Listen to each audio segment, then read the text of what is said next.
اگر معرفت اہل بیت حاصل ہو رہی ہے اور اس کے نتیجے میں ہم پروردگار کی شناخت پیدا کر رہے ہیں تو یہ عزاداری گویا اپنا اصل مقصد پورا کر رہی ہے۔ سوال پیدا ہوتا ہے کہ پروردگار عالم نے 1,24,000 انبیاء کیوں بھیجے؟ یہ آسمانی کتابیں، صحف ابراہیم و موسیٰ، یہ صحیفے، یہ ائمہ اطہار علیہم السلام کا زرین سلسلہ، کیا ضرورت تھی؟ پروردگار ایسا کرتا کہ وقت اذان، توجہ کیجیے گا، وقت اذان ایک فرشتے کو مامور کرتا کہ وہ آئے اور آنے کے بعد صدائے تکبیر بلند کرے، نہ مؤذن کو زحمت ہوتی، نہ مائک آن کرنا پڑتا، اور سب تک پوری دنیا میں وہ آواز اذان پہنچ جاتی۔ پروردگار عالم ان کتابوں کو کیوں بھیج رہا ہے؟ آسمان پر اپنی قدرت کاملہ کو استعمال کرتے ہوئے ایک عبارت تحریر کر دیتا اور دنیا والے دیکھنے کے بعد پہچان جاتے حق یہ ہے، باطل یہ ہے۔ دیکھیے، دو طرح کے قرب ہوا کرتے ہیں، ایک قرب قرب حقیقی ہے، ایک قرب قرب اضافی ہے۔ توجہ کیجیے گا، میرا آپ سے فاصلہ کتنا ہے؟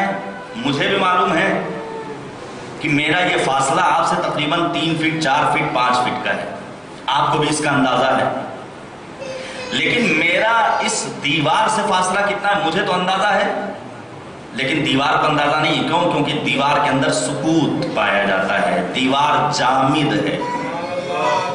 توجہ کیجیے گا عزیزان گرامی، یہ ہمارا اور آپ کا جو فاصلہ ہے جسے ہم بھی محسوس کر رہے ہیں، آپ بھی سمجھ رہے ہیں، یہ قرب قرب حقیقی ہے۔ کیوں؟ کیونکہ اللہ نے ہمیں اور آپ کو دولت عقل سے نوازا ہے، لیکن میرا دیوار سے جو فاصلہ ہے یہ قرب قرب اضافی کہلائے گا۔ مجھے تو شناخت ہے کہ ہم 10 فٹ کے فاصلے پر ہیں دیوار سے، لیکن دیوار کے اندر چونکہ جمود پایا جا رہا ہے، لہٰذا ہم سمجھ رہے ہیں لیکن دیوار سمجھنے سے قاصر و عاجز ہے۔ بس یہیں سے میں اپنی بات کو آپ تک پہنچانا چاہتا ہوں۔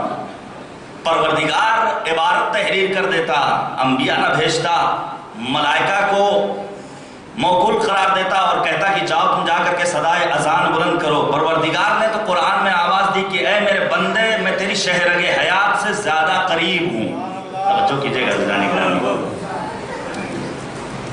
میں اور واضح لفظوں میں اپنے جوان دوستوں کے لیے، اپنے نوجوان بھائیوں کے لیے عرض کروں، یہ انسان بڑا چالاک ہے۔ اگر پروردگار ایسا کرتا کہ آسمان میں عبارت تحریر کر دیتا کہ وقت اذان آ گیا ہے، ملائکہ کو حکم دے دیتا کہ تم جا کر کے اذان کہہ دو، تو یہ انسان جب پروردگار کی بارگاہ میں پہنچتا تو پروردگار عالم جب سوال کرتا تم نے نماز پڑھی ہے، تو یہ انسان اپنی چالاکی کا مظاہرہ کرتا، مالک تجھے خستگی کا کیا احساس؟ توجہ کیجیے گا، تیرے پاس تو نہ جسم ہے، تو جسم و جسمانیات سے منزہ اور مبرہ ہے، تجھے کیا معلوم تھکن کیا ہوتی ہے؟ تو نے روزہ رکھا ہے؟ نہیں کریم پروردگار، دن میں اتنی شدید گرمی ہوتی ہے، اس میں روزہ رکھنا، سروس پیشہ، نوکری، دکان، کہاں ممکن ہے؟ تو نے حج کیا ہے، مالک اتنا پیسہ خرچ کر کے اتنی محنت سے پیسہ کماتے ہیں، پھر حج کے سفر کے لیے اتنا لمبا سفر طے کریں، اپنا سرمایہ حیات خرچ کر دیں، جہاد میں شرکت کیا تو نے؟ نہیں مالک، تجھے کیا معلوم کہ جب زخم لگتا ہے تو انسان کو کتنی تکلیف ہوتی ہے؟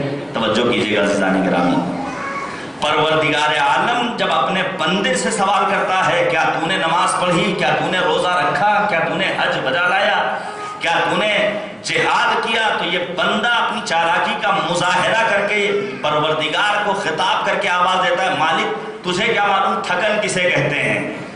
کیا پروردگار عالم کا جو ہم سے قرب پایا جا رہا ہے، یہ قرب ہمارا اور دیوار والا قرب ہو کہ پروردگار کا قرب تو ہمیں پتا ہے، لیکن ہم پروردگار سے کتنا قریب ہیں کیسے معلوم ہوگا؟ یہ قرب کون سا قرب درکار ہے؟ عجب نہیں آواز قدرت آئے، مجھے معلوم تھا تم اپنی تیز ہوشی کا مظاہرہ کرو گے، بیجا اپنے آپ کو تیز ہوش کہلانے کے شوقین ہو تم، اسی لیے میں نے اس روئے زمین پر ایسے ہادیان برحق کو بھیجا ہے۔ توجہ کیجیے گا، جو دن بھر یہودی کے بعد میں محنت بھی کرتے ہیں، روزہ بھی رکھتے ہیں، رات بھر عبادت بھی کرتے ہیں، ان کی عبادت کا عالم یہ ہوتا ہے ہے. توجہ کیجیے گا, ان کی عبادت کا عالم یہ ہوتا ہے رات میں نماز کی ادائیگی کے لیے اتنا قیام کرتے ہیں, پروردگار آواز دیتا ہے قم اللیل الا قلیلا, رات میں قیام کیا کرو لیکن ذرا کم. لہذا یہ معصوم ہستیاں در حقیقت پروردگار کے صفات کا مظہر ہیں, ان کے ذریعے ہم پروردگار تک پہنچ سکتے ہیں. اور مالک کریم نے انہیں خاص الطاف سے نوازا ہے جن کے توسط سے مالک تک ہم رسائی حاصل کر پاتے ہیں. توجہ کیجیے گا عزیزان کرام, میں مستقل مجلسیں پڑھ رہا ہوں, بیرون ملک کا بھی سفر کیا اور پھر آتے ہی آپ کے درمیان آ گیا, یہ ہمارے لیے سعادت ہے. میں نے اپنے میزبان سے کہا بھائی ایسا ہے کہ ذرا تکلیف محسوس ہو رہی ہے, دنیا اعتراض کرتی ہے, کیوں کہتے ہو یا علی, کیوں کہتے ہو یا حسین, یہ یا عباس, یہ اہل بیت اطہار علیہ السلام کو پکارنا یہ کیوں ہے؟ ہمارا تو عقیدہ ہے کہ ہر پیر ہر جوان نے کہا یا علی مدد, ہر قلب ہر زبان نے کہا یا علی مدد, گرتا ہوا زمین پر بچہ سنبھل گیا, بے ساختہ جو ماں نے کہا یا علی مدد.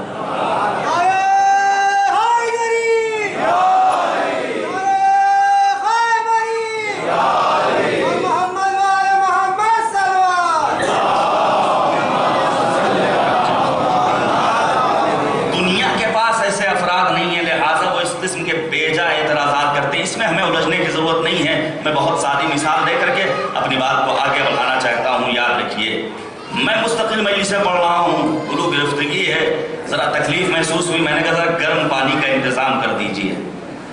لیکن میزبان صاحب میں نام نہیں لوں گا, انہوں نے کہا اپنے بیٹے سے کہ ذرا سا مولانا کے لیے ایک گلاس گرم پانی لے آؤ, ہلکا سا نمک ڈال دینا. وہ بچہ کانوینٹ اسکول میں پڑھنے والا, مولویوں کا احترام اس نے اپنے باپ سے سیکھا, صاحبان علم کا احترام کرنا چاہیے. اب اس نے کیا کیا, علماء کی شان کو مد نظر رکھتے ہوئے اپنے والدین کی اجازت کے بغیر, میں گزارش کروں گا اپنی خواہران سے اگر ذرا سا ممکن ہو تو لے کر باہر نکل جائے بچے کو, تاکہ کسی طرح کی کوئی مزاحمت ایجاد نہ ہو. ایک صلوات دیجیے گا پر محمد والے.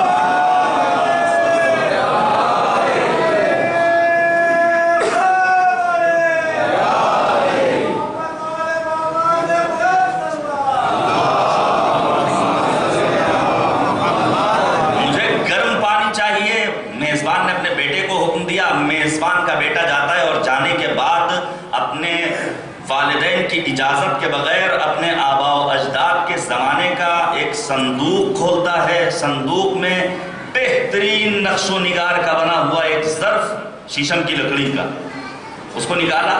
نکالنے کے بعد اس میں پانی رکھا اور اسے چولہے کے حوالے کر دیا. صاحبان عقل بیٹھے ہوئے, انصاف سے بتائیے اس ظرف کا حشر کیا ہوگا؟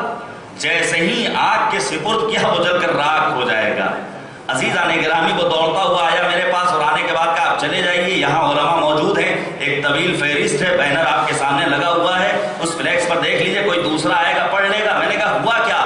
کہنے لگا آپ نے پانی منگایا, میں نے ایسے ظرف کا انتخاب کیا اور اس کے بعد وہ ظرف جو ایک عرصے سے میری اماں نے سنبھال کر رکھا تھا وہ خاکستر میں تبدیل ہو گیا. میں نے کہا میاں تم کانوینٹ اسکول میں پڑھتے ہو, تمہارے پاس اتنا شعور ہونا چاہیے, تمہاری عقل اتنی بلند ہونا چاہیے کہ تم کس ظرف کا انتخاب کر رہے ہو.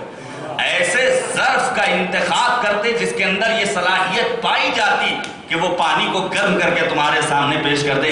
اب دنیا حیرت نہ کرے کہ ہم کیوں صدائے یا حسین بلند کرتے ہیں. ہم ان مقدس ہستیوں کو پکارتے ہیں جو خود بھی پاکیزہ ہیں, جو ان کے در سے وابستہ ہو جاتا ہے وہ بھی پاکیزہ ہو جاتا ہے. صلوات بھیجیے گا بر محمد و آل.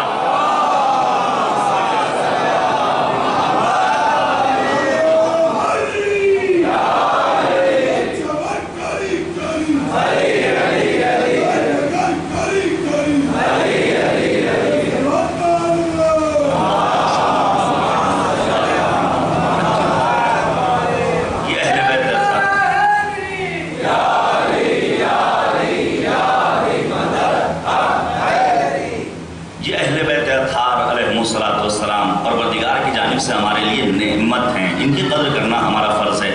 دنیا کا عام انسان ان کا مقابلہ نہیں کر سکتا ہے. یاد کیجئے, تاریخ اسلام کا مطالعہ کیجئے, متوکل جیسا ظالم و جابر ابن سکیت جیسے ادیب سے سوال کرتا ہے. جی وہ غریب سوال کیا, سوال کرتا ہے یہ بتاؤ کہ علی کے بیٹے حسن و حسین افضل ہیں یا میرے فرزند منتصر اور معتز؟ ابن سکیت حیرت میں پڑ گئے اور کہتے ہیں کیسا سوال کرتے ہو؟ خاک کا افلاک سے بھلا کیا مقابلہ کیا جا سکتا ہے؟ نور اور ظلمت کیسے آپس میں قابل تقابل ہیں؟ یہ دونوں چیزیں آپس میں قابل تقابل نہیں ہیں۔ لیکن ابن سکیت سے سوال کر کے متوکل نے یہ واضح کر دیا کہ ہم بدگوئی کر سکتے ہیں لیکن صاحبان کمال کے کمال کو دبا نہیں سکتے ہیں۔ اسی لیے کہا گیا الحق یعلو ولا یعلی علیہ، حق ہمیشہ سربلند رہتا ہے، حقیقت چھپ نہیں سکتی کبھی باطل اصولوں سے، کہ خوشبو آ نہیں سکتی کبھی کاغذ کے پھولوں سے۔ دنیا نے لاکھ دبانا چاہا، لاکھ امیر المؤمنین اور دیگر مقدس ہستیوں کے لیے بدگوئیاں کی گئیں، لیکن آج بھی ان کا نام سرفراز ہے، سربلند ہے۔ وہ امت ہوا کرتی ہے جو پیغمبر اعظم ختمی مرتبت حضرت محمد مصطفیٰ صلی اللہ علیہ وآلہ وسلم، نبی اعظم کے قدم کو اپنے سر پر رکھنا اپنے لیے باعث افتخار سمجھتی ہے۔ ہم ان شہزادوں کے ماننے والے ہیں جو راکب دوش نبی اعظم ہیں، اور جب حسن و حسین سواری کرتے ہیں پشت رسالت پر اور بڑھ کر کوئی ناز کرتا ہے کہ اتنی اچھی سواری ہے، تو حشاش و بشاش رہنے والا پیغمبر آواز دیتا ہے یہ نہ کہو سواری کتنی اچھی ہے بلکہ یہ کہو سوار کتنے اچھے ہیں۔ ایک جملہ آپ کے سپرد کر رہا ہوں، سواری کی تعریف کرنا یہ نقص ذہنیت ہے، سوار کی تعریف کرنا یہ کمال انسانیت ہے۔ صلوات بھیجیے گا بر محمد و آل محمد۔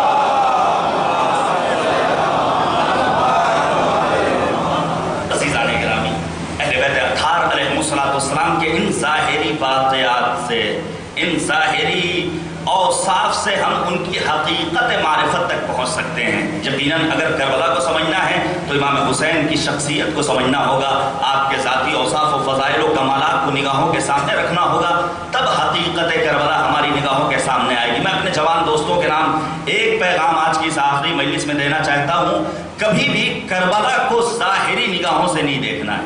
توجہ کیجیے گا، اگر ہم نے کربلا کو ظاہری نگاہوں سے دیکھا تو صرف انہی دھاگوں تک ہم اور آپ محدود رہ جائیں گے۔ توجہ کیجیے گا، اگر ہم نے کربلا کو ظاہری نگاہوں سے دیکھا صرف منتوں تک ہم محدود رہ جائیں گے، صرف اور صرف دعاؤں کی اور حاجات کی برآوری کا مرکز قرار دیں گے کربلا کو۔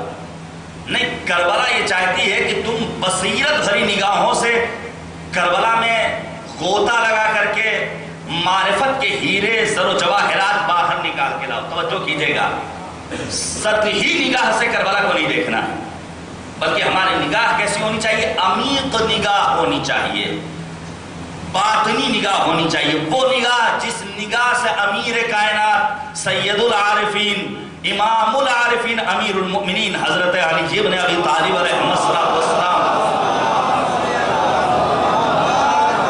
امیر المؤمنین سے جب سوال کیا گیا کیا آپ نے اپنے خدا کو دیکھا ہے؟ کہا کیسے اس خدا کی عبادت کر سکتا ہوں جس کو دیکھا نہ ہو؟ کیا ان نگاہوں سے امیر کائنات دیکھتے تھے؟ نہیں، دل کی نگاہ سے دیکھتے تھے امیر المؤمنین۔ لہذا باطنی نگاہ سے کربلا کو دیکھنے کی ضرورت ہے، ظاہری نگاہوں سے دیکھیے گا تو چند چیزوں تک ہم اور آپ محدود رہ جائیں گے۔ اگر ہم نے باطنی نگاہ سے، بصیرت کی نگاہ سے کربلا کو دیکھا اور کربلا سے پیغام لینا چاہا تو شہید چمران جیسی شخصیت نگاہوں کے سامنے آئے گی۔ آج ہمارے ہاں ایک اہم مسئلہ ہے، توجہ کیجیے گا، میں نے ایک نام لے لیا، جائیے گوگل پر سرچ کیجیے، شہید مصطفیٰ چمران کی زندگی کو پڑھیے کہ کس طرح کا انسان تھا یہ، کس طرح اپنے آپ کو اہل بیت اطہار علیہ السلام میں ضم کر چکا تھا۔ یہ اہل بیت کا حقیقی چاہنے والا ایک نام۔ آج ہمارے یہاں ایک اہم مسئلہ ہے جوانوں کی شادی کا، بھی میں آپ کے سامنے پیغمبر کی حدیث پیش کروں گا انشاءاللہ۔ ایک مسئلہ ہے لڑکیوں کی شادی، لڑکوں کی شادی۔ کیوں؟ کیونکہ ہم ظواہر میں اپنے آپ کو گم کر چکے ہیں۔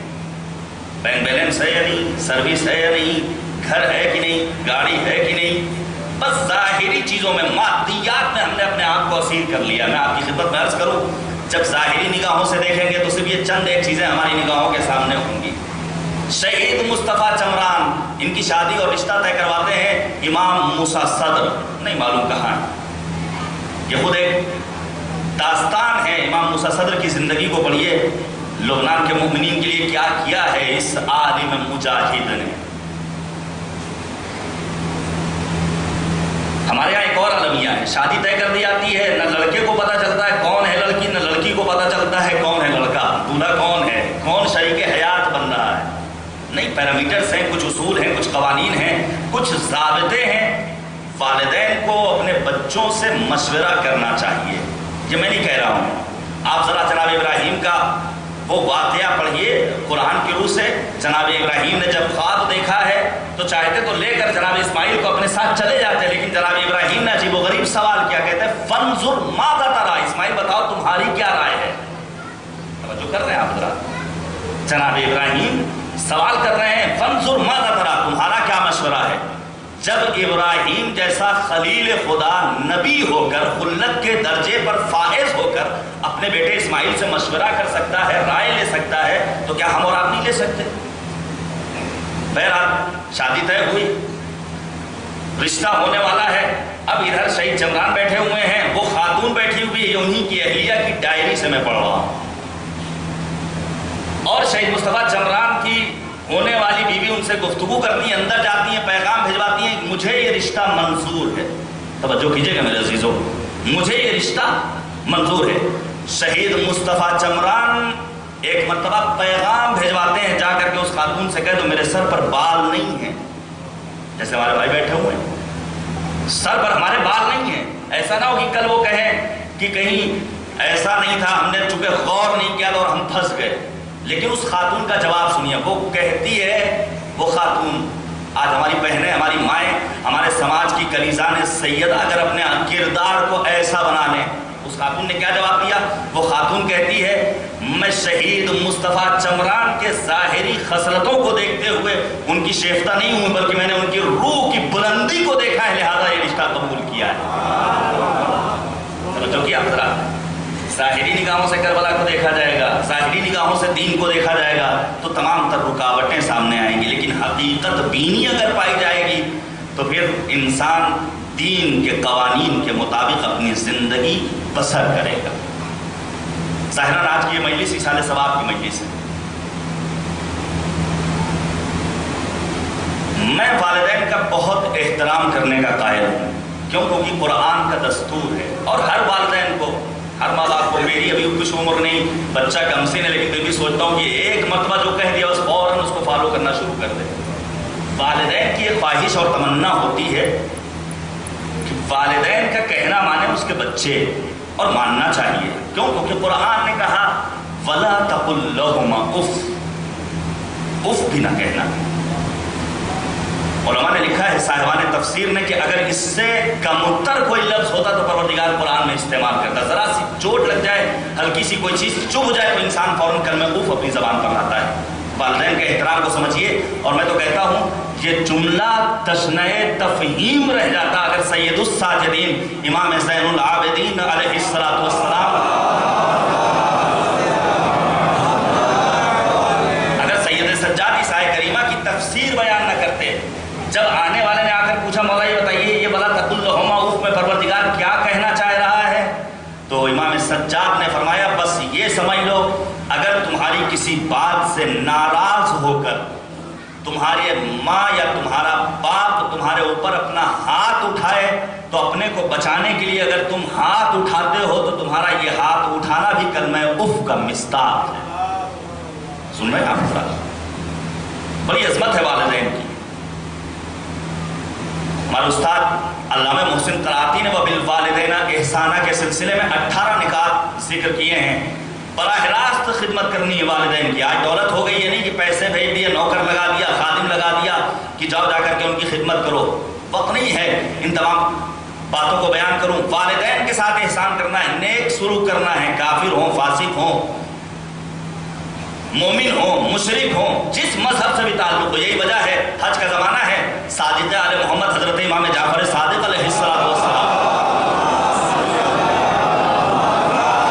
مولا امام صادق کے اطراف میں آپ کے چاہنے والے ہیں، دور سے امام کا چاہنے والا دیکھتا ہے، پہنچتا ہے، نیا نیا مسلمان ہوا ہے، اور جب اس کا نمبر آتا ہے امام سے سوال کرتا ہے مولا یہ بتائیے میرے ماں باپ مسلمان نہیں، ایسے میں میری ذمہ داری کیا ہے؟ ایسے میں میری ذمہ داری کیا ہے؟ امام نے صرف 2 سوال کیے، نہایت مختصر سوال۔ امام نے پوچھا یہ بتاؤ کیا تمہارے ماں یا تمہارا باپ، تمہارے والدین خنزیر کا گوشت کھاتے ہیں، سور کا گوشت کھاتے ہیں؟ نہیں مولا۔ کیا شراب پیتے ہیں؟ نہیں آقا۔ امام نے قیمتی جملہ کہا ہے، والدین کی عظمتوں کو ہمارا سلام۔ امام کہتے تم یہاں کیا کر رہے ہو؟ تمہارا حج تمہارے والدین کے قدموں تلے نہاں ہے، جا کر کے ان کی خدمت کرو، حقیقی حج کا ثواب تمہیں وہاں مل جائے گا۔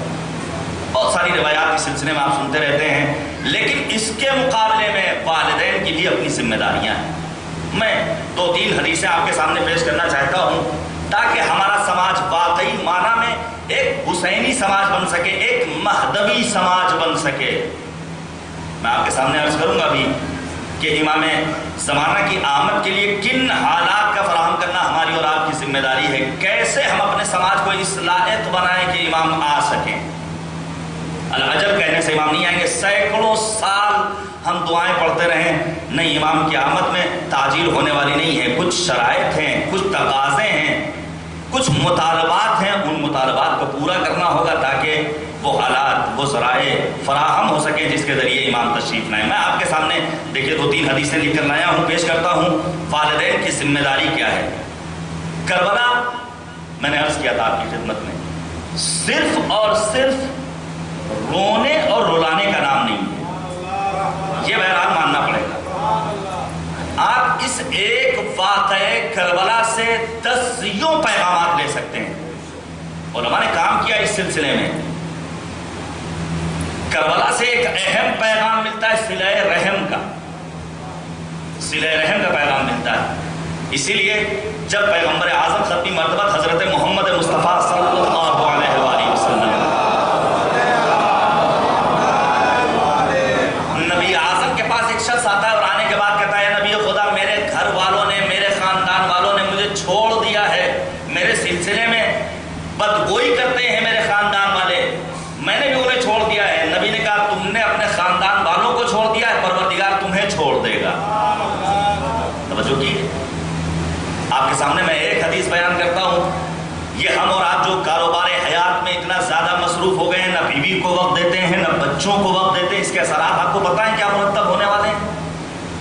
محبت اظہار چاہتی ہے، کتنے ہی تھکے کیوں نہ ہو، جب شام میں اپنے آفس سے، اپنی دکان سے، اپنے کاروبار سے واپس پہنچیں تو ضرورت ہے کہ اپنے بچوں کو اپنے سینے سے لگائیں۔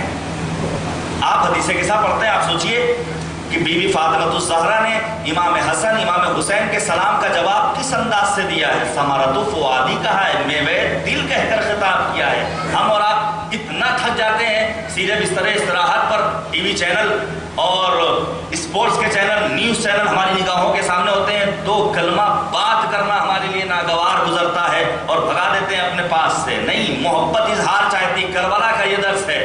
سنیے، علی کی شیر دل بیٹی جناب زینب کبریٰ اپنے پدر بزرگوار امیر المؤمنین حضرت علی علیہ السلام سے سوال کرتی ہے۔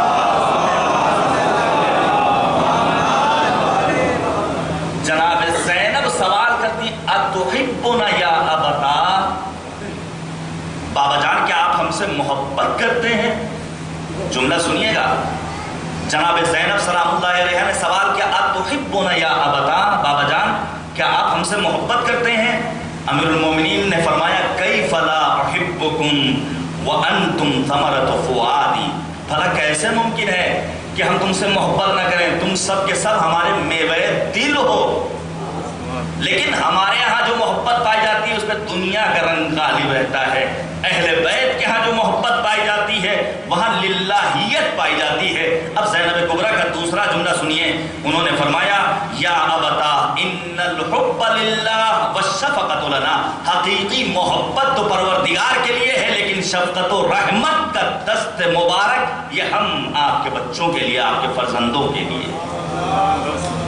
لہذا کربلا سے خود صلہ رحم کو سیکھنا۔ ابھی آپ کے سامنے بیان کروں گا کہ ایک منتظر کی ذمہ داری کیا ہے، اور اس میں ایک قیمتی روایت پیش کروں گا، بس اتنا سمجھ لیجئے، اگر بھائیوں میں آپس میں کسی ایک بات کو لے کر کے نہ اتفاقی پائی جاتی ہے، بھائی بہن میں لڑائی پائی جاتی ہے، میں جانتا ہوں ایسے افراد کو ہمارے سماج میں، ہمارے معاشرے میں باپ بیٹے کا نہیں ہے، بیٹا باپ کا نہیں ہے، بھائی بھائی کا نہیں ہے، بہن بھائی کی نہیں ہے، بھائی بہن کے نہیں، یہ سارے تذکرے عبث ہیں، بیکار ہیں۔ اگر عباس کا تذکرہ کیا اور دو بھائیوں میں آپس میں اتحاد اور یکدلی اور ہمدردی اور محبت پیدا نہ ہوئی۔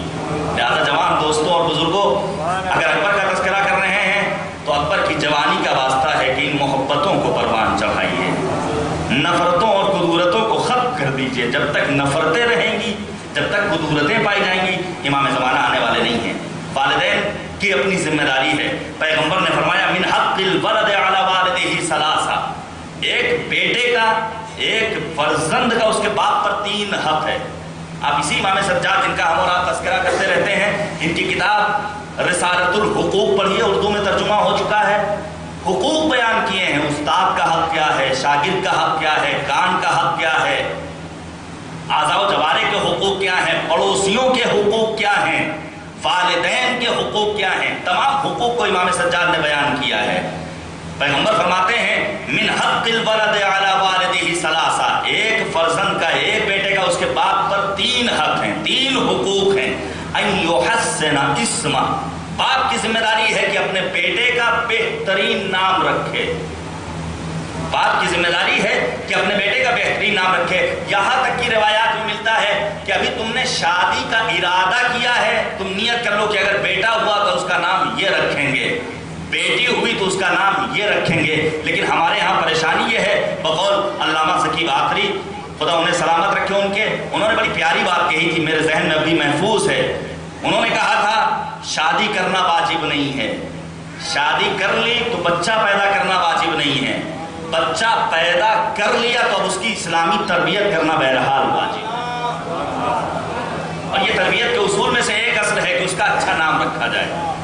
وَيُعَلِّمَهُ الْكِتَابَ، دوسرا حق باپ کے اوپر یہ ہے کہ کتاب یعنی قرآن کریم کی تعلیم دے۔ اچھی بات ہے انگلش اسکول میں پڑھانا، کانوینٹ اسکول میں پڑھانا، بہترین کالجز کا انتخاب کرنا، لیکن ساتھ ہی ساتھ قرآن کریم کی تعلیم دینا یہ والدین کی ذمہ داری۔ خیرکم من تعلم القرآن وعلمہ، تم میں بہترین انسان وہ ہے جو خود قرآن پڑھے اور دوسروں کو اس کی تعلیم دے۔ اور تیسرا جو حق ہے ایک باپ پر اس کے بیٹے کا، وَيُزَوِّجُهُ إِذَا بَلَغَ، جب بالغ ہو جائے تو اس کی شادی کے وہ راستے ہموار کرے، اس کی شادی کا سامان فراہم کرے۔ ایسا نہ ہو عمر گزر جائے اور وہ بچہ راہ سے بے راہ ہو جائے، کجربی پائی جائے، کشفکری اس کے یہاں پیدا ہو جائے۔ یہ ذمہ داری ہے ایک باپ کی۔ دوسری حدیث سنیے، أَدِّبُوا أَوْلَادَكُمْ عَلَىٰ 3 خصال، 3 خصلتوں پر اپنے بچوں کی تربیت کرو۔ حب نبیکم، نبی اعظم کی محبت کے پیغام سناؤ۔ میں آپ کی خدمت میں عرض کروں، صرف اور صرف اس امام بارگاہ میں یا دیگر امام بارگاہوں میں مجلس عزا کے منعقد ہونے کا انتظار نہ کیجیے، بلکہ بسا اوقات اپنی فیملی کے ساتھ گھر میں ایک دینی بزم کا انعقاد کیجیے، تبرک تقسیم کیجیے، ذکر اہل بیت کیجیے۔ اس طرح آپ کا بچہ عادی ہو جائے گا کہ کس انداز سے دینی پروگرام میں شرکت کی جاتی ہے۔ جب گھر کے مختصر سے پروگرام میں آپ کا بچہ اس آداب کی رعایت کرتے ہوئے مجلس غم میں شرکت کرے گا، تو جب سینکڑوں کی تعداد میں موجود مومنین کے درمیان آئے گا تو اس کے یہاں ادب پایا جائے گا۔ پھر نبی نے فرمایا وحب اہل بیتہ، اہل بیت اطہار علیہ السلام کی محبت ان کے دلوں میں ڈال دو۔ یہ کب ممکن ہے؟ جب گھروں میں ہمارے یہاں ماحول دینداری کا ہوگا، تدین کا ہوگا اور تذکرہ محمد و آل محمد علیہ السلام کا ہوگا۔ اور پھر تیسری چیز وقراءۃ القرآن، اور قرآن کی تعلیم دو۔ 2 حدیثیں دونوں میں تلاوت قرآن اور قرآن کی تعلیم کے لیے پیغمبر نے اشارہ کیا۔ امیر المومنین نے فرمایا حق الولد علی الوالد ان یحسن اسمہ ویحسن ادبہ ویعلمہ القرآن، والد کے اوپر اس کے بیٹے کے لیے حق یہ ہے، ذمہ داری یہ ہے کہ اس کا نام اچھا رکھے، اسے بہترین ادب سے آراستہ کرے اور قرآن کی تعلیم دے۔ جب یہ سارے مراحل طے ہو جائیں گے تب حقیقت میں ایسی فوج تیار ہوگی جو لشکر امام زمانہ کہلانے کے حقدار قرار پائے۔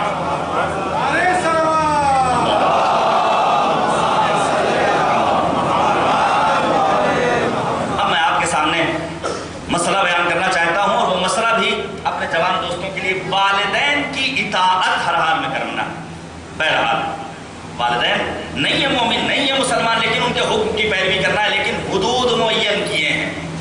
ایسا نہیں کہ باپ کہہ دے بالغ ہو چکا ہے بیٹا، لیکن آج ہم اپنے بیٹوں سے اتنی محبت کرنے لگے ہیں، توجہ کیجیے گا، اتنی محبت کرنے لگے ہیں، بچہ بالغ ہو چکا ہے، بیٹی بالغ ہو چکی ہے، لیکن والدین کہتے ہیں نہیں گرمی میں تمہیں روزہ نہیں رکھنا ہے، تمہاری تعلیم پر اثر پڑے گا۔ تو اب یہاں پر بچوں کی ذمہ داری ہے کہ والدین کے حکم کی اطاعت نہ کریں، یعنی واجبات اگر چھوٹ رہے ہیں تو وہاں پر والدین کی اطاعت نہیں۔ اگر محرمات کا ارتکاب، بسا اوقات بیٹیاں چاہتی ہیں کہ باپ پردہ نکلے، لیکن باپ فیشنیبل ہے، اس کی شان کم ہو جائے گی اپنے ساتھیوں کے ساتھ جب وہ وزٹ کے لیے کہیں جاتا ہے، کہیں گھومنے جاتا ہے، سیاحت کے لیے جاتا ہے، نہیں پردہ ضروری نہیں ہے، دیکھو اس کی بیٹیاں اسی طرح آ رہی ہیں۔ اب ایسے موقع پر بیٹی کی ذمہ داری ہے کہ باپ سے مقابلہ کرے، البتہ ادب کے دائرے میں رہ کر اس محرم اور حرام کام کو چھوڑ دے اور اپنے گھر میں بیٹھی رہے، اگر جانا ہے تو باحجاب ہو کر گھر سے باہر نکلے۔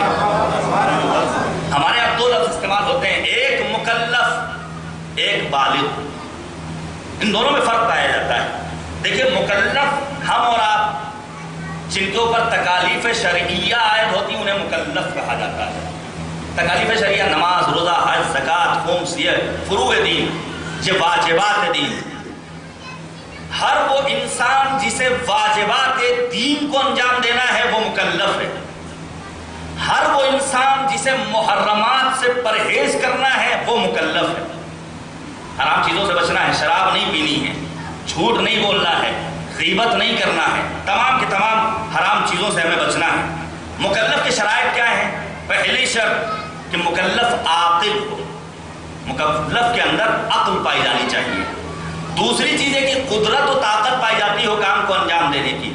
اگر کوئی انسان بدعقل ہے، توجہ کیجیے گا، اگر کوئی انسان ایسا جس کے پاس عقل نہیں، مجنون ہے، دیوانہ ہے، تو اب اس کے اوپر تکالیف شرعیہ عائد نہیں ہوتی ہیں۔ کوئی انسان ایسا ہے اللہ نے عقل تو دی ہے لیکن طاقت و قدرت نہیں ہمارے اندر پائی جاتی ہے، ہمیں گرفتار کر لیا گیا، بند کر لیا گیا، نہیں تم نماز نہیں پڑھ سکتے ہو، چونکہ قدرت نہیں ہے نماز کی ادائیگی پر، لہٰذا اب نماز ہم سے ساقط ہے۔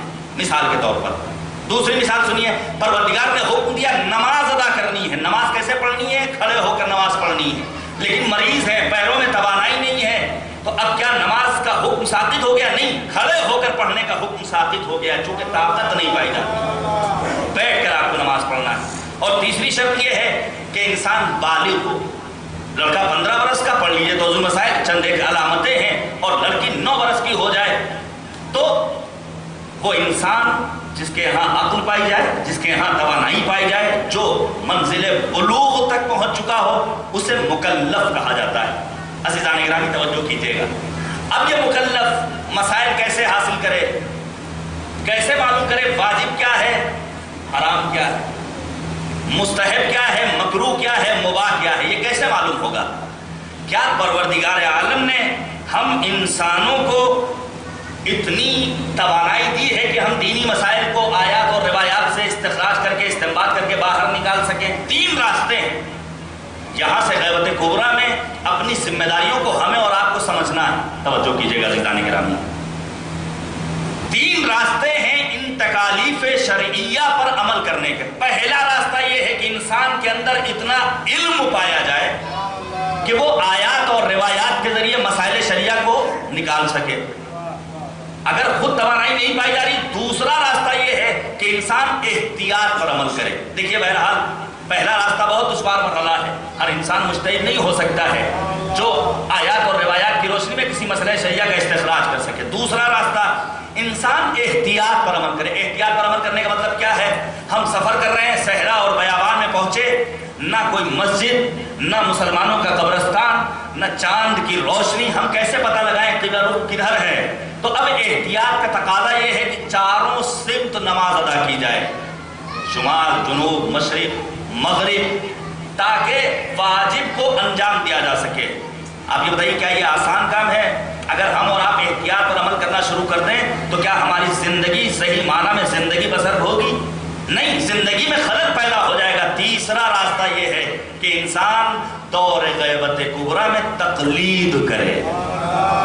توجہ کیجیے، تیسرا مرحلہ، نہ آپ خود مجتہد نہ آپ احتیاط پر عمل کرنے والے، تو آسان ترین راستہ یہ ہے کہ اپنے مجتہد کے سامنے زانو ادب کو طے کر دیجئے، ان کے مسائل کے مطابق اپنی زندگی کے قدم آگے بڑھائیے، واجبات کو انجام دیجیے، محرمات سے پرہیز کیجیے۔ اسی لیے امام نے فرمایا تھا وَأَمَّا الْحَوَادِثُ الْوَاقِعَةُ فَارْجِعُوا فِيهَا إِلَىٰ رُوَاةِ حَدِيثِنَا فَإِنَّهُمْ حُجَّتِي عَلَيْكُمْ وَأَنَا حُجَّةُ اللَّهِ عَلَيْهِمْ۔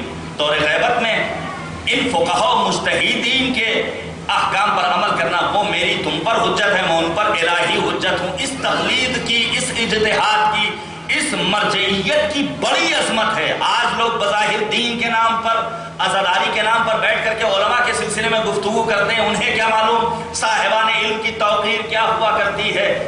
ایسے ایسے صاحبان علم، باخر العلوم کے چاہنے والے، جنہوں نے اپنی زندگی صرف اور صرف رضائے پروردگار کے حصول کے لیے بسر کی۔ میں آپ کے سامنے بیان کروں وہ افراد جو بظاہر آ کر کے 1 گھنٹہ 1.5 گھنٹہ ادھر ادھر کی باتوں میں وقت صرف کر دیتے ہیں، وہ علماء کی شان میں جسارت کرتے ہیں، لیکن جنہوں نے علماء کی سوانح حیات کو پڑھا ہے وہ علماء کی زندگی سے استفادہ کرتے ہیں۔ آپ کے سامنے پیش کروں محقق اردبیلی کی زندگی کا آپ مطالعہ کیجئے، کیسا باعظمت فقیہ۔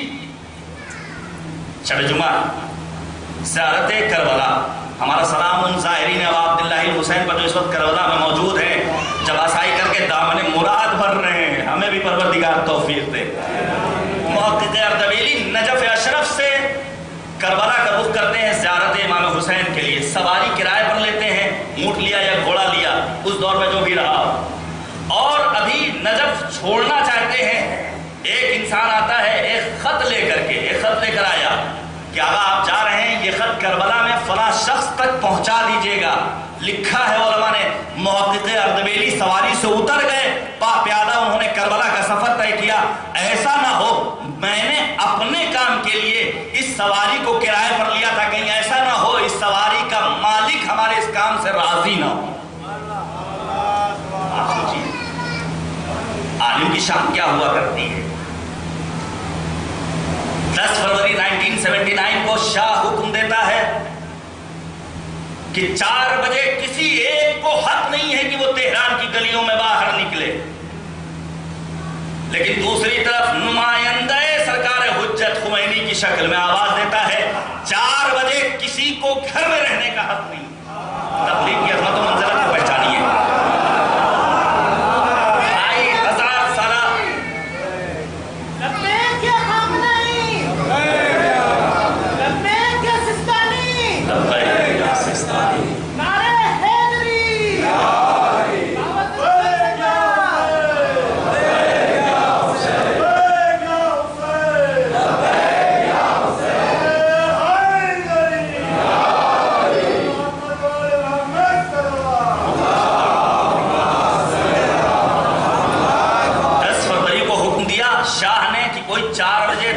سڑکوں پر باہر نہ نکلے، 4 بجے رہبر انقلاب، معمار انقلاب اسلامی ایران، میں نے آپ کے سامنے بیان کیا تھا، ہمارا رہبر تنہا نہ ہو۔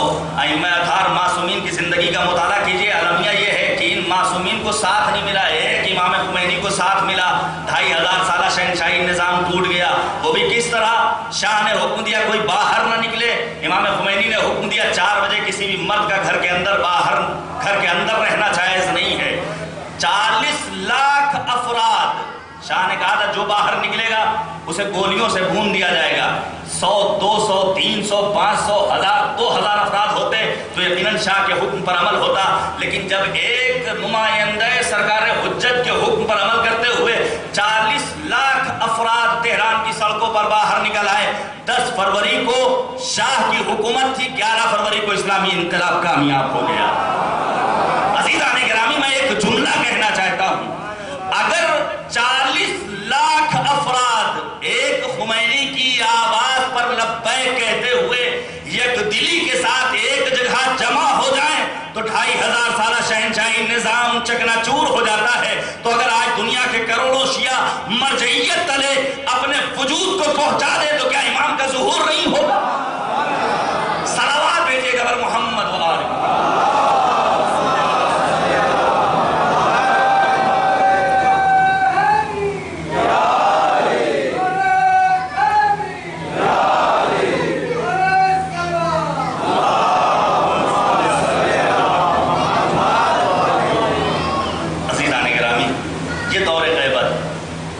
قرآن، یہ اہل بیت۔ بہرحال ہم پروردگار کا شکر ادا کرتے ہیں کہ پروردگار نے ہمیں توفیق دی کہ دامن قرآن سے بھی وابستہ رہیں، دامن اہل بیت اطہار سے بھی وابستہ رہیں۔ نبی نے فرمایا تھا انی تارک فیکم الثقلین کتاب اللہ وعطرتی اہل بیتی ما ان تمسکتم بہما لن تضلوا بعدی ولن یفترق حتی یرد علی الحوض۔ اور آج قرآن ہماری نگاہوں کے سامنے ہے، قرآن کے فرامین پر عمل کرنا ہے اور سرکار حجت کی شکل میں حجت خداوندی پس پردہ غیبت رہ کر ہماری ہدایت اور رہنمائی کر رہا ہے۔ میں نے بہت ساری باتیں آپ کے سامنے بیان کی انتظار کے سلسلے میں، اور بیان کیا کہ دور غیبت کبریٰ میں بہترین عمل یہ ہے کہ انسان اپنے وقت کے امام کے ظہور کی تعجیل کی دعا کیا کرے پروردگار کی بارگاہ میں۔ اور آج شب جمعہ پروردگار کی بارگاہ میں ہم دعا کرتے ہیں، آپ آمین بآواز بلند کہیں، معبود فرزند زہرا کے ظہور میں تعجیل فرما۔ کریم پروردگار اس روئے زمین پر جس جگہ بھی عاشقان حسین فرش عزا بچھا رہے ہیں، معبود ان کی جان، مال، عزت و آبرو و ناموس کی حفاظت فرما۔ عزیزان گرامی توجہ کیجئے گا، یقیناً باب ملاقات بہت اہم ہے، بہت ساری باتیں رہ گئی اس سلسلے میں، لیکن ملاقات اس وقت ممکن ہے جب پروردگار چاہے گا، جب امام چاہیں گے۔ حاج علی بغدادی کا واقعہ میں آپ کے سامنے پیش کروں۔ ہمیں اپنے کردار کو کیسا بنانا ہوگا حبیب کی طرح کہ خط لکھ کر سید الشہداء نے بلایا ہے۔ آپ دیکھیے حاج علی بغدادی کون ہیں؟ 100 دینار یا تومان لے کر پہنچتے نجف اشرف، زمانہ شیخ انصاری کا ہے۔ شیخ انصاری کو 20 تومان دیتے ہیں، شیخ شروخی کو 20 تومان دیتے ہیں، اور شیخ کاظمینی کو 20 تومان دیتے ہیں۔ 60 تومان خمس کی رقم، یہ 60 تومان دے دیے اور چل دیے کاظمین کی جانب۔ وہاں آیت اللہ آل یاسین موجود ہیں، ان سے دوستی بھی تھی۔ 20 تومان ان کو دیے، 100 تومان میں سے 20 تومان کے لیے اجازت لی کہ آقا میرے پاس فی الحال پیسے نہیں ہیں، لہٰذا آپ مجھے اجازت دیجئے، جب ہوں گے تو آپ کو یا کسی دوسرے مرجع وقت کو، کسی فقیہ وقت کو میں دے دوں گا۔ اجازت مل گئی۔ انہوں نے روکنا چاہا لیکن ان کا نہیں، مجھے جانا ہے، پہنچنا ضروری ہے۔ حاج علی بغدادی واپس آ رہے تھے، بغداد پہنچے۔ بغداد پہنچنے کے بعد ان کی ملاقات ہوئی ایک سید سے، با وقار چہرہ، نہیں پہچانتے تھے، سبز رنگ کا ماما ہے، خوبرو سید۔ اور وہ سید کہتا ہے حاج علی کہاں جا رہے ہو؟ نہیں مجھے واپس جانا ہے۔ نہیں چلو چلتے ہیں کاظمین زیارت کرنے کے لیے۔ لیکن حاج علی بغدادی پھر کہتے ہیں مجھے بہت ضروری ہے پہنچنا، اس لیے میں جانا چاہتا ہوں۔ نہیں پہچان پا رہے ہیں کون ہے، وقت کے امام کی معرفت نہیں تھی، ظاہری شناخت نہیں تھی، اس لیے تو امام امیر المؤمنین نے فرمایا تھا دیکھیں گے لیکن پہچان نہیں پائیں گے۔ حاج علی بغدادی کہتے ہیں کہ وہ سید بزرگوار مجھ سے کہتے ہیں دیکھو تم پہلے نجف گئے، توجہ کیجئے گا یہ بھی ایک پیغام ہے، پہلے تم نجف گئے، نجف کے بعد تم کاظمین گئے، تم نے میری امانت ہمارے وکلا تک پہنچائی۔ وہ افراد جو خمس نہیں دیتے ان کے لیے یہ پیغام ہے، یہ خمس کی رقم جسے وقت کا امام اپنی امانت کہہ رہا ہے۔ غاصبین فدق کر ہم اور آپ لعنت کرتے ہیں، لیکن امانت سرکار حجت کو اگر ہم اور آپ ادا نہیں کر رہے ہیں، خمس نہیں نکالنا ہے، تو یقیناً عند اللہ مسئول ہونا پڑے گا۔ فقہا کو اپنا وکیل کہہ رہے ہیں سرکار حجت۔ اور اس کے بعد حاج علی بغدادی کہتے ہیں کہ میں نے بس اپنے کو محسوس کیا کہ اس وقت کاظمین پہنچ چکا ہوں، سڑک ہماری طرف آئی۔ جب امام عالم علم الہی ہوتا ہے تو چشم زدن میں اپنے چاہنے والے کو کاظمین پہنچا دیا کرتا ہے۔ جب تخت بلقیس آ سکتا ہے، تھوڑا سا علم تھا چشم زدن میں، تو یہ تو عالم علم الہی۔ کاظمین پہنچے اور پہنچنے کے بعد اب اتنی ہیبت ہے سرکار حجت کی، پہچان نہیں سکے ہیں۔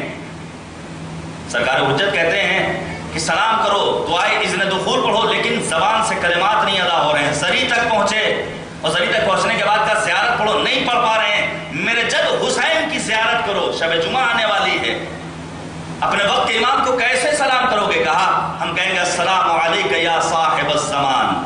امام نے جواب دیا وعلیک السلام ورحمۃ اللہ وبرکاتہ۔ اب آپ سوچئے ہم اور آپ چاہیں تو اپنے کردار کو حاج علی بغدادی کے کردار جیسا بنا سکتے ہیں۔ حاج علی بغدادی نے آیت اللہ علیہ یاسین سے کہا تھا میرے لیے ایک پرچے پر لکھ دیجئے کہ میں علی کا چاہنے والا عاشق امیر المؤمنین ہوں، شیعہ ہوں، اور میری قبر میں میرے کفن کے ساتھ وہ رکھا جائے گا جو میری شفاعت کا ذریعہ بنے گا، میری نجات کا وسیلہ بنے گا۔ امام زمانہ نے کہا کیا تم نہیں چاہتے ہو کہ میں بھی تمہارے لیے تحریر لکھ دوں کہ تم علی کے چاہنے والے ہو؟ اور قرآن میں سورہ بقرہ میں پروردگار نے آواز دی وَاسْتَشْهِدُوا شَهِیدَینَ، اگر گواہی چاہیے تو دو افراد کی گواہی چاہیے، جانے قربان جائیں ان علماء پر، ان عاشقان اہل بیت اطہار پر جو حاج علی بغدادی کی شکل میں اپنے آپ کو امام کا مطیع و فرما بردار بنا لیتے ہیں، تو وقت کا مرجع بھی سند دے رہا ہے اور وقت کا امام بھی یہ لکھنے کو تیار ہے کہ یہ علی کا چاہنے والا ہے، یہ عاشق امیر المؤمنین ہے۔ صلوات دیجیے گا بر محمد و آلہ۔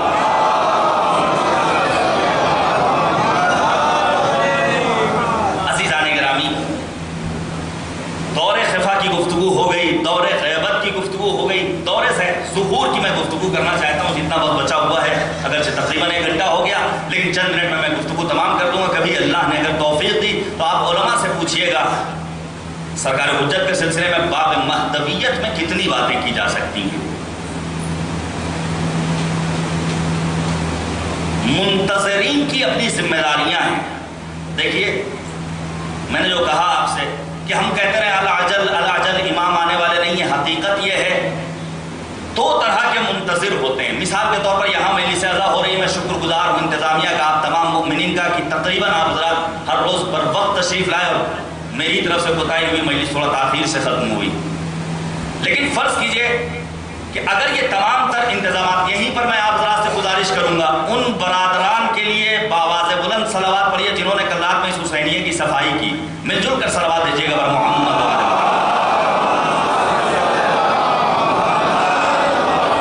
جو کچھ ہم کر سکیں ان اہل بیت کے لیے، جو کچھ کر سکیں، واقعاً دیر رات تک انہوں نے آگے دھلائی کی ہے۔ کیا کسی سے پیسہ ملا؟ کیا کسی نے حکم دیا تھا؟ نہیں، عشق حسینی جس کے لیے پیغمبر نے کہا تھا ان لقتل الحسین فی قلوب المؤمنین حرارۃ لا تبرد ابدا۔ لہذا ہر ایک کی ذمہ داری، یہ نہیں کہ چند ایک افراد کی ذمہ داری ہے، چند ایک افراد کی ذمہ داری نہیں ہے۔ امام کے سلسلے میں ہم جو کچھ کر سکیں ہمیں انجام دینا چاہیے، اور جو افراد انجام دیتے وہ لائق صد تحسین و صد مبارکباد ہیں۔ یہیں پر میں عرض کروں آپ کی خدمت میں، آپ کے اسی شہر میں امام کے سلسلے میں کام ہو رہا ہے امام کے نام سے، اسی لیے ہیں ایسے افراد، توجہ کیجئے گا، ہیں ایسے افراد جو عمرہ کرنے جاتے ہیں امام کی نیابت میں، جو حج کرنے جاتے ہیں امام کی نیابت میں، جو کربلا کی زیارت کو جاتے ہیں امام کی نیابت میں۔ ہم اور آپ گھر سے قدم باہر نکالیں، امام کی نیت سے اپنے قدم باہر نکالیں گے، یقیناً اس کا ثواب 2 بالا ہو جایا کرے گا۔ آپ کے اسی شہر میں ہیں کچھ افراد جو امام کے نام پر صدقہ، خیرات، نیکی جمع کرتے ہیں، آپ ان کا ساتھ دیجئے۔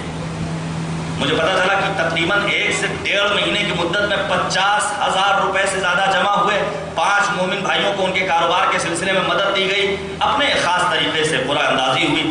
آپ ذرا اگر ساتھ دیں گے، ممکن ہے کل ایک برادر کی والدہ کے لیے اعلان کیا، آج ان کے بڑے بیٹے میرے پاس آئے، میں تو دعا کرتا ہوں معبود انہیں زہرا کی ٹوٹی بسلیوں کا واسطہ دے کر، معبود دعا ہے انہیں شفا کامل و عاجل مرحمت فرمائے۔ لیکن وہ آئے، آنے کے بعد کہا مولانا مجھے اچھا نہیں لگا، میرے چھوٹے بھائی نے آپ سے گزارش کی تھی۔ میں نے کہا کیوں نہیں، ہم اور آپ بنی آدم اعضائے یکدیگرن، بنی آدم ایک دوسرے کے اعضاء ہیں، اگر ایک عضو کو تکلیف ہوتی ہے تو دوسرا عضو خود بخود کراہتا ہے۔ ہم اور آپ ایک دوسرے کے بھائی ہیں، ایک دوسرے سے ہمارا خونی رشتہ نہیں ہے، لیکن ایمانی محبت کا تقاضا ہے کہ کوئی مشکل میں گرفتار ہو تو اس کی مدد کی جائے۔ مدد کرنے والوں نے اللہ جزائے خیر دے۔ اگر ایک انسان مجلس اعزا منعقد کر رہا ہے، بالفرض رات 8 بجے کا اعلان ہوا، اس نے 8 بجے کے پہلے تمام تر انتظامات کو مکمل کر لیا اور ایک دم سے طوفان آ گیا، بارش آ گئی، اب اسے کسی طرح کی کوئی پریشانی نہیں ہوگی۔ کیوں؟ کیونکہ تبرک آ چکا ہے، مولانا یہاں موجود ہے، نوحہ خان موجود ہے، پیشخوانی کرنے والے افراد موجود ہیں۔ لیکن کوئی ایسا انسان ہو جو مجلس اعزا منعقد کرے، 8 بجے کا اعلان کرے اور 7:45 بجے اس کو فکر ہو ابھی تبرک لانا ہے، ابھی ذاکر کو فون کرنا ہے، ابھی نوحہ خان کو بلانا ہے، ابھی تلاوت کرنے والے کو بلانا ہے، اور ایک دم سے طوفان آ جائے تو سوچیے اس کے دل پر کیا گزرے گی۔ ان کو فون کر رہا بھیا ادھر سے آنے لگنا تو تبرک لے آنا، ان کو فون کرے گا مولانا کو اپنے ساتھ لیے چلے آنا۔ کیوں؟ کیونکہ وقت سے پہلے اس نے اپنے پروگرام کے انعقاد کے لیے اپنے آپ کو تیار نہیں کیا ہے۔ ہمیں پہلے والی منتظر منتظر کی طرح، منتظم کی طرح اپنے آپ کو بنانا ہے کہ اپنے وجود کو آمادہ کر لیں ہر لحاظ سے، ماحول کے اعتبار سے، گھر کے اعتبار سے، عبادت کے اعتبار سے، فضا کے اعتبار سے، ہر لحاظ سے، کہ جب پروردگار کا حکم مل جائے سرکار حجت اس روئے زمین پر لوگوں کی نگاہوں کے سامنے آ جائے۔ عزیزان گرامی، اس دور غیبت میں ہم اور آپ جو انتظار کر رہے ہیں، بڑے فائدے ہیں، اس کے بڑے فائدے ہیں، بہت فائدے ہیں۔ پہلا فائدہ امام سید الساجدین حضرت زین العابدین علیہ السلام نے فرمایا، مولا امام سجاد فرماتے ہیں کہ جو انسان ہمارے آخری فرزند، آخری وصی پیغمبر کا انتظار کرنے والا ہوگا، وہ انسان کائنات کا افضل ترین انسان ہوگا۔ یہ ہمارے لیے کم سعادت نہیں ہے کہ ہم کائنات کے افضل ترین انسانوں میں شمار ہوتے ہیں۔ وہ انسان جو امام کا واقعی منتظر ہوگا، اس کے لیے روایات میں ملتا ہے کہ وہ صدر اسلام میں ہونے والی جنگوں میں شہید ہونے والے شہداء سے زیادہ اجر و ثواب اور فضیلت رکھتا ہے۔ حضرات توجہ کر رہے ہیں آپ لوگ؟ اگر تھک گئے ہو تو میں گفتگو تمام کر دوں۔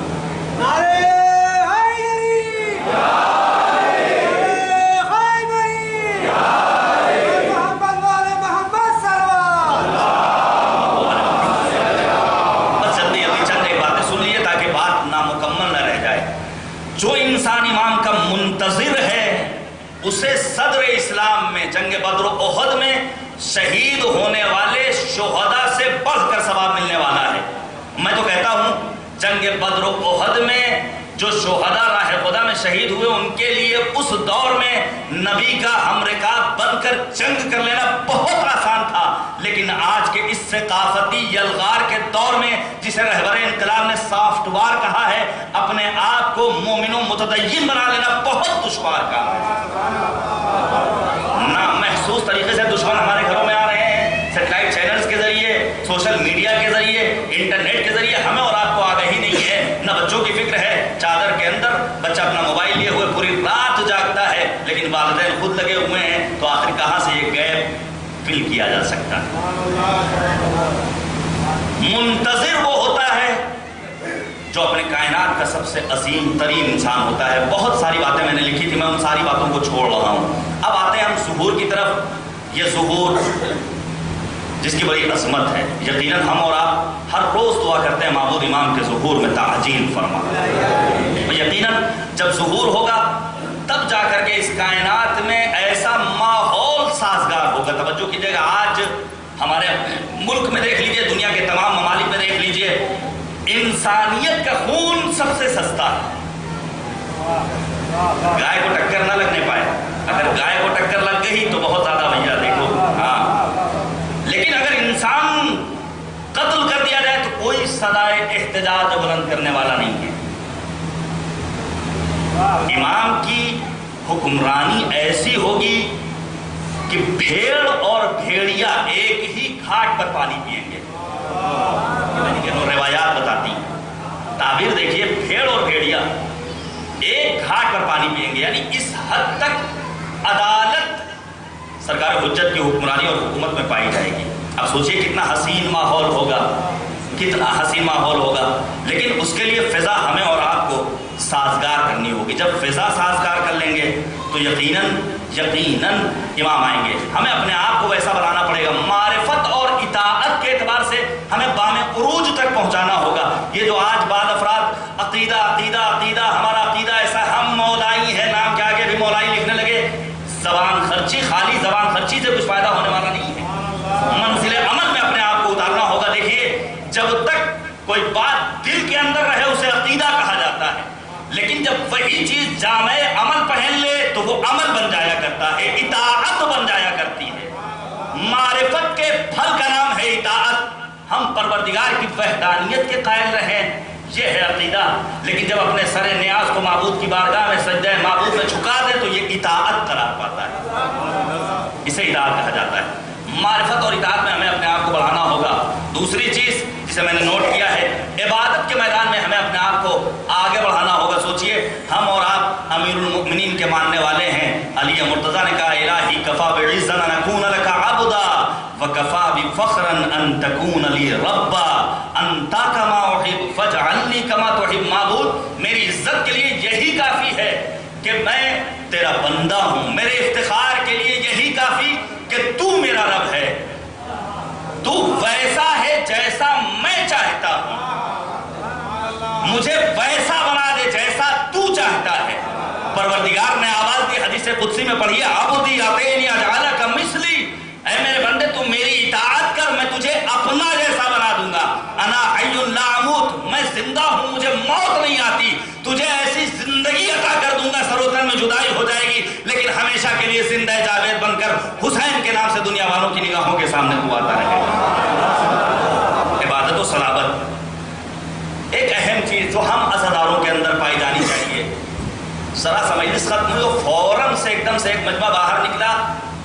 حقوق الناس کی رعایت میں آپ کے سامنے عرض کروں، آپ نے سنا ہوگا جب سید الشہداء مکے سے نکلے ہیں تو کثیر تعداد میں امام کا ساتھ دینے والے افراد تھے، تقریباً 500-700 افراد۔ امام نے خطاب کر کے کہا دیکھو اگر کوئی انسان حق اللہ کو ادا نہیں کرتا ہے تو واپس ہو جائے، کچھ افراد چھٹے۔ امام نے کہا اگر کوئی انسان ایسا ہے جو حقوق الناس کی رعایت نہ کرتا ہو واپس چلا جائے۔ ہم اور آپ حقوق الناس کی رعایت نہیں کرتے ہیں، چپلوں کو رون دیتے ہیں، بہترین جوتے انہیں پامال کر دیتے ہیں، نہیں، حقوق الناس کی رعایت اس فرش ازا سے سیکھنی ہے۔ جذبہ ایثار پیدا کرنا ہے۔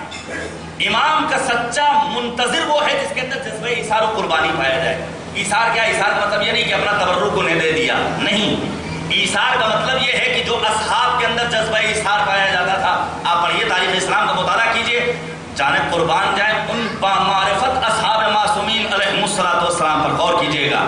جنگ نبی کا ساتھ دینے والا لشکر اسلام کا سپاہی شدید زخمی ہے، پانی کا مطالبہ کرتا ہے، توجہ کیجئے گا سکھانے کا، پانی کا مطالبہ کیا، لے کر پانی لانے والا پانی لے کر پہنچا، لیکن اس نے دوسرے کی جانب اشارہ کیا جو اس سے زیادہ پیاس محسوس کر رہا تھا۔ اس دوسرے نے اس تیسرے زخمی کی جانب اشارہ کیا، پہلے پانی اسے پلا دو۔ اب یہ جب اس تیسرے کے پاس پہنچا وہ شہید ہو چکا ہے، اس کی جان اس دنیا میں نہیں باقی رہ گئی۔ دوسرے کے پاس پہنچا وہ بھی قربان ہو چکا ہے۔ پہلے کے پاس پہنچا جس نے سب سے پہلے پانی کا مطالبہ کیا تھا، وہ بھی اپنی جان پروردگار کے سپرد کر چکا ہے، درجہ شہادت پر فائز ہو چکا ہے۔ جب یہ جذبہ ایثار و قربانی ہمارے درمیان پیدا ہو جائے گا تو راہ ہموار ہوگی سرکار حجت کی آمد کی۔ ایک صلوات بھیجیے گا محمد۔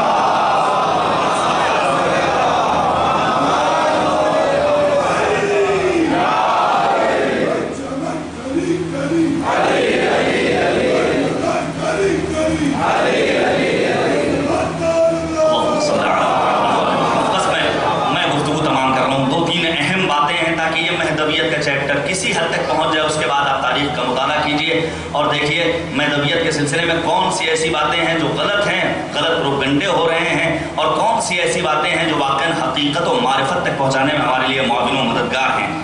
ایک سچا منتظر وہ ہے جو راہوں کو ہموار کر سکتا ہے، جس کے اندر صبر پایا جائے، بردباری پائی جائے۔ ایک اہم چیز، سچا منتظر وہ ہے جس کے یہاں اتحاد، یک دلی، یکجہتی، ہمدردی پائی جاتی ہے۔ میں تو کہتا ہوں اور خود اپنے لیے پروردگار کی بارگاہ میں توفیق نیک کا خواہاں ہوں کہ ہمارے شہر میں، ہمارے سماج میں، ہماری بستی میں، ہمارے علاقے میں، ہمارے اپنے جاننے والوں میں کوئی انسان بالفرض کسی مشکل میں گرفتار ہے، اس کے کہنے کی نوبت نہ آئے، ہم خود پہنچ جائیں اس کی مدد کے لیے۔ یہ اتحاد و یکدلی و یکجہتی کا تقاضا ہے، کہنے کی ضرورت کیوں پیش آئے۔ ایک سچا منتظر وہ ہوتا ہے جس کے یہاں یکدلی پائی جاتی ہے، وہ بھی یہ نہیں سوچتا کہ کیسے اس کے دو لقمے کم کر لے، بلکہ وہ چاہتا یہ ہے جتنا خود کھائے اتنا اپنے دوسرے بھائی کو بھی کھلائے۔ عزیزان گرامی توجہ کیجیے گا، میں ایک روایت پیش کرنا چاہتا ہوں، ایک بار پھر سے رضا سرسوی صاحب کے وہ شعر پڑھ کر کہ دلوں میں نفرت، لبوں پہ غیبت، فریبی آنکھیں، مکان غصبی، دلوں میں نفرت، لبوں پہ غیبت، فریبی آنکھیں، مکان غصبی، بلا رہے ہو جسے بتاؤ وہ آ گیا تو کہاں رہے گا۔ بھائی بھائی کا حق لیے لے رہا ہے اور زمینوں پر قبضہ ہو رہا ہے، دلوں میں نفرتیں پائی جاتی ہیں، وہ گورنمنٹ سروس کر رہا ہے، ہمارا بچہ کہیں نہیں پڑھ پا رہا ہے، تمام تر باتیں، لیکن اتحاد و یکدلی پائی جانی چاہیے۔ میں آپ کی خدمت میں حدیث قدسی بیان کرتا ہوں، پروردگار عالم ان مومنین کے لیے جن کے یہاں آپس میں لڑائیاں پیدا ہو جاتی ہیں، توجہ کیجیے گا، 2 دنوں تک معبود خاموش رہتا ہے، آپس میں بول چال بند ہو گئی، اکثر ہوتا ہے، بچپنے میں تو بہت ہوا کرتا تھا، لیکن ابھی ہم دیکھتے ہیں بڑے ہو گئے، داڑھی سفید ہو گئی، موت کے قریب ہے، لیکن ابھی بھی دل میں نفرت پائی جاتی ہے، بولنے کو تیار نہیں ہے، ایک دوسرے کے گھر نہیں جانا ہے، مجلس ان کی ہو گئی، مجلس ہماری ہو گئی، مجلسیں تقسیم ہو گئی ہیں، مجلس حسین کا نام نہیں رہ گیا ہے۔ یاد رکھیے میرے عزیزو، مجلس حسین ابن علی ہے، نہ میری مجلس، نہ آپ کی مجلس، نہ ان کی مجلس، نہ ان کا مولوی، نہ ان کا مولوی، بلکہ یہ ذاکر حسین ہے، یہ ذکر مجلس حسین ہے، یہ ذکر شہدائے کربلا علیہ السلام ہے۔ 2 دنوں تک جب مومن آپس میں گفتگو نہیں کرتے ہیں، پروردگار خاموش رہتا ہے، اور جیسے ہی تیسرا دن آتا ہے، معبود اپنے فرشتوں کا حکم دیتا ہے، اس انسان کا نام صاحبان ایمان کی فہرست سے خارج کر دو۔ اور جب فرشتہ کہتا ہے معبود اس میں ایک ظالم ہے، ایک مظلوم ہے، ایک نے دوسرے کا حق لیا ہے، ایک کا حق لوٹا گیا ہے، اس دوسرے کی کیا خطا ہے جس کا نام نکالنے کی تو بات کر رہا ہے، تو پروردگار کہے گا اس کو پہل کرنی چاہیے تھی، جا کر کے گلے لگنا چاہیے تھا۔ ایک انسان دوسرے انسان کے گلے لگ جائے، نفرتوں کو مٹا دے، چھوٹا نہیں ہو جائے گا، بلکہ سچا منتظر بن کے امام کی آمد کا زمینہ فراہم کرے گا۔ بس میں آخری منزل پر پہنچ گیا، بہت کچھ ہے مطالب، یہ پوری ڈائری میرے پاس ہے، یہ میرے پاس ٹیبلٹ موجود ہے، میں بہت بڑا کوئی عالم نہیں ہوں۔ میں نے آپ کے سامنے بیان کیا تھا کہ علماء اہل سنت نے سرکار حجت کے سلسلے میں روایات نقل کی ہیں، 3666 روایتیں، لیکن مجلس چونکہ اس طرح ہوتی ہے، کاش پروجیکٹر ہوتا اور اس کے اوپر آپ کو ہم دکھاتے کہ 50 روایات مثلاً ایسی جس میں ائمہ اطہار کے نام امیر المؤمنین سے لے کر کے امام زمانہ تک دقیق آئے ہیں، شیعہ کتابوں میں بھی ہیں، سنی کتابوں میں بھی ہیں۔ 91 روایات ایسی ہیں جس میں لکھا ہوا ہے کہ ہمارے امام 12 ہوں گے، یہ پورا ایک فارمیٹ بنا ہوا ہے، لیکن ساری باتیں میں چھوڑ رہا ہوں۔ ایک آخری بات، امام کی آمد کے لیے ایک اہم مسئلہ ہوتا ہے علامات ظہور، بڑی گفتگو ہوتی ہے، میں صرف اور صرف 5 ان حتمی علامتوں کو بیان کروں گا بطور اختصار کہ جس کے بعد امام کو آنا ہی آنا ہے۔ علامت یا حتمی ہیں یا غیر حتمی علامتیں، وہ 5 علامتیں سن لیجئے۔ پہلی علامت، بہت ساری علامتیں آپ سنتے ہیں، دجال خروج کرے گا اور یہ ہوگا اور مسجدیں ایسی ہوں گی، مرد عورت کے اس میں اور عورت مرد کے چہرے میں، یہ ساری علامتیں اپنی جگہ، لیکن وہ 5 علامتیں جب تک رونما نہ ہوں امام آنے والے نہیں۔ پہلی علامت سفیانی کا خروج ہے، یہ سفیانی خروج کرے گا، اور یہ سیریا سے شروع کرے گا، کہیں سیٹ کرنا نہ شروع کر دیجیے گا کہ اس وقت سفیانی نکل چکا ہے۔ سفیانی خروج کرے گا، سیریا سے شروع کرے گا، کربلا پہنچے گا، عراق، اور عراق سے ہوتا ہوا جارڈن پہنچے گا، اور اس کی حکومت تقریباً 15 ماہ چلے گی۔ یہ ایک علامت ہے، بہت مختصر لفظوں میں آپ کے سامنے بیان کر رہا ہوں۔ ماہ رجب میں اس کا قیام شروع ہوگا اور یہ مومنین کو قتل کرتا جائے گا۔ اس کے بعد جو دوسری علامت ہے وہ ہے خسف بیدا۔ خسف بیدا کیا ہے؟ امام ظہور کر چکے ہیں، اسے خبر ملے گی، یہ مکے کی جانب ایک لشکر بھیجے گا کہ یہ لشکر جائے اور امام کو قتل کرے، امام کو قتل کرے۔ یہ لشکر جب مکے اور مدینے کے درمیان بیدا نامی زمین پر پہنچے گا، پروردگار کا حکم ہوگا، زمین اس لشکر کو نگل جائے گی، امام اسی طرح باقی رہیں گے۔ یہ دوسری علامت ہے۔ تیسری علامت ہے یمانی کا خروج، ایک مرد مومن ہوگا، اس کے جزیات بہت زیادہ نہیں ملتے ہیں روایات میں، ایک مومن سرزمین یمن سے خروج کرے گا اور ظالمین کو، کافرین کو فنار کرے گا۔ اور یہ چوتھی علامت ہے، آسمان سے ایک ندا آئے گی۔ یہ ندا کب آئے گی؟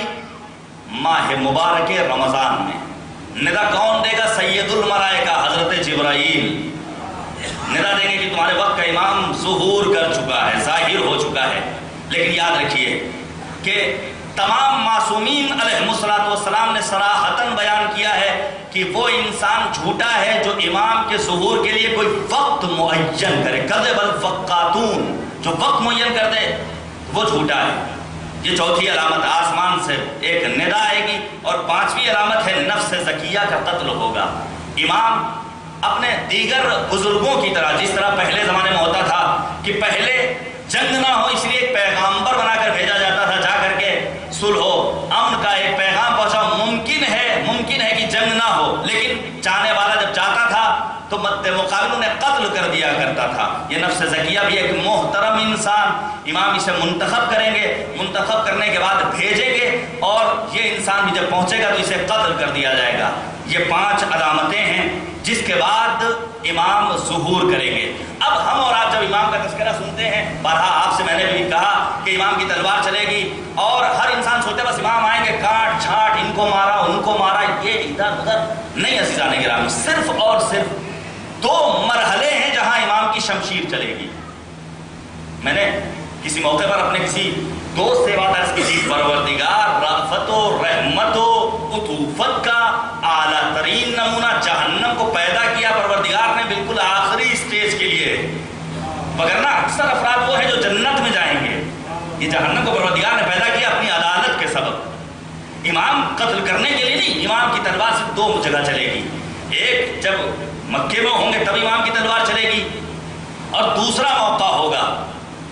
موقع ہوگا جب امام مکے میں حکومت قائم کر لیں گے، مدینے سے ہوتے ہوئے کوفہ پہنچیں گے اور کوفے سے ہوتے ہوئے جب یورپ کا رخ کریں گے تب حضرت عیسیٰ آئیں گے اور امام کی ابتدا میں نماز ادا کریں گے۔ جناب عیسیٰ کب آ رہے ہیں؟ ایک عرصہ گزرنے کے بعد جناب عیسیٰ نماز پڑھیں گے، پھر دنیا کے مسیحی جب دیکھیں گے کہ ہمارا نبی فرزند زہرا کی ابتدا میں نماز پڑھ رہا ہے تو اکثر مسیحی مسلمان ہو جائیں گے، مومن ہو جائیں گے، اور پھر امام رخ کریں گے فلسطین کا، جہاں جانے کے بعد اصل توریت کو باہر نکالیں گے۔ آج اسرائیل جو کچھ کر رہا ہے وہ صرف اس لیے کہ اصل توریت کو باہر نکال لیں، لیکن یہ کس کے ہاتھوں نکلے گی توریت؟ سرکار حجت کے ہاتھوں۔ جب توریت اصل باہر آ جائے گی تو جتنے یہودی ہوں گے وہ بھی امام کے ہاتھوں پر بیعت کر لیں گے، اور آخری مرحلے میں جو بالکل کوڑا کباڑا افراد بچیں گے، امام کی شمشیر ان کے اوپر چلے گی۔ عزیزان گرامی، یہ باتیں یقیناً نامکمل رہیں گی، لیکن حقیقت یہ ہے کہ ان چیزوں کا جاننا بہت ضروری ہے۔ امام آئیں گے تو ایسے نہیں بس آنے کے بعد حکومت نہیں، علم اپنی اعلیٰ ترین منزلوں پر ہوگا، مرد و زن ہر ایک علم کے اعلیٰ ترین معیار اور منازل پر فائز ہوگا۔ امام آنے کے بعد کلچرل کام کریں گے، ادب، ثقافت، تہذیب دیکھنے کے قابل ہوگی، زراعت دیکھنے کے قابل ہوگی۔ آج کھیتیوں کو اجاڑا جا رہا ہے، جنگلوں کو کاٹا جا رہا ہے، لیکن اس دور میں زراعت قابل دید ہوگی۔ یہ امام آنے کے بعد ثقافتی کام کریں گے، علمی کاموں کو انجام دیں گے، تہذیب کو فروغ دیں گے، اور امام آنے کے بعد ایک اہم چیز بدعتوں کو ختم کریں گے۔ بس یہیں پر میں مجلس تمام کر رہا ہوں۔ امام آنے کے بعد بدعتوں کا خاتمہ کریں گے۔ بدعتوں کے خاتمے کا مطلب کیا ہے؟ آج ہمارے یہاں بھی رسومات اضا کے نام پر بعض بدعتیں پائی جاتی ہیں۔ ان بدعتوں نے ہماری عزاداری کو بڑا متاثر کیا ہے منفی انداز سے، اس کے اثرات اچھے نہیں ہیں۔ امام آئیں گے، آنے کے بعد بدعتوں کو ختم کریں گے۔ میں آپ کے سامنے عرض کروں، جب تراویح شروع ہوئی ہے، امیر المؤمنین نے امام حسن مجتبیٰ کو بھیجا ہے کہ جاؤ اور جانے کے بعد منع کر دو کہ یہ نہ پڑھیں۔ کیوں؟ کیونکہ یہ بدعت ہے، دین میں دوبارہ داخل کی گئی ہے، اس کا وجود نہیں تھا۔ امام حسن گئے ہیں اور کہنے والوں نے کہا آپ سے کیا مطلب؟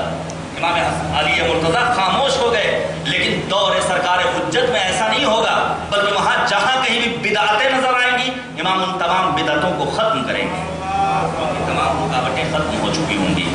معبود ہمیں توفیق دے کہ ہم زمینہ فراہم کر سکیں اپنی زندگی کو صحیح راہ اور روش پر بسر کرتے ہوئے امام کی آمد کے لیے راستہ ہموار کر سکیں، اور ہم ان 10,314 افراد میں شامل ہوں جو امام کے لشکر کے حقیقی لشکری ہوں گے، سپاہی ہوں گے، فوجی ہوں گے۔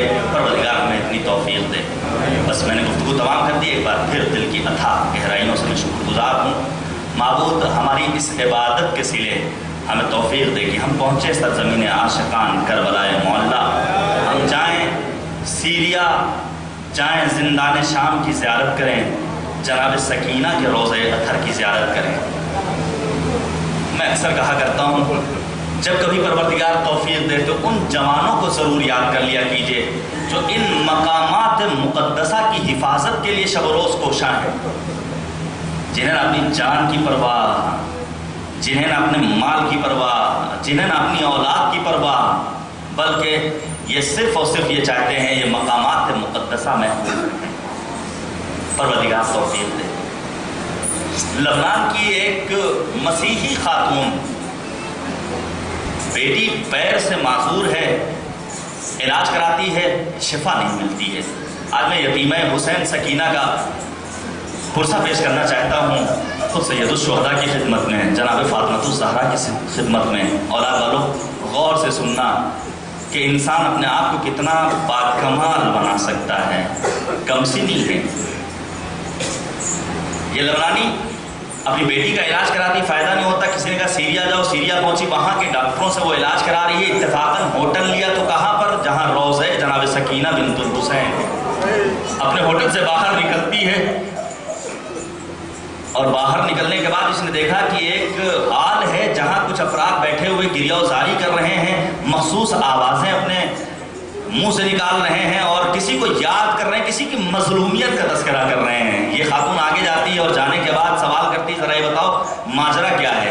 عاشقان حسین نے پورا واقعہ کربلا بیان کیا اور بتایا مظلوم کربلا کی ایک کمسن بیٹی سکینہ تھی جس کا یہ روضہ ہے۔ یہاں جو آتا ہے خالی ہاتھ آتا ہے لیکن دامن مراد بھر کر واپس جاتا ہے۔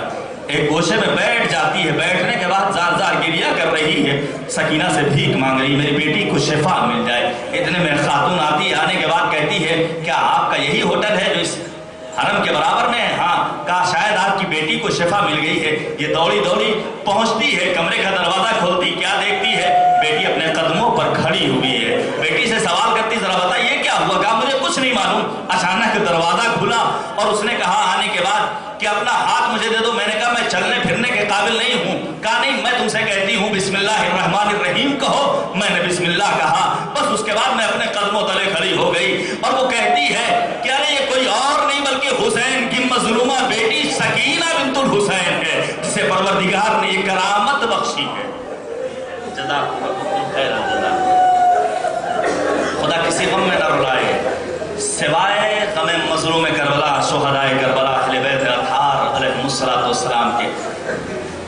ایک عالم کا بیان ہے کہ میں حرم میں حضرت سکینہ میں کھڑا ہوا تھا، میں نے دیکھا کہ سیریا کے بچے اپنے ہاتھ میں چھوٹے چھوٹے کھلونے لاتے تھے اور لانے کے بعد سری میں ڈال دیا کرتے تھے۔ اے یتیمہ حسین، آپ کی کمسری تھی، جو عمر آپ کے کھیلنے کی تھی اس میں آپ کو تماچے لگائے گئے، اس میں آپ کو درے لگائے گئے، اللہ اکبر، اس میں آپ کو ستایا گیا۔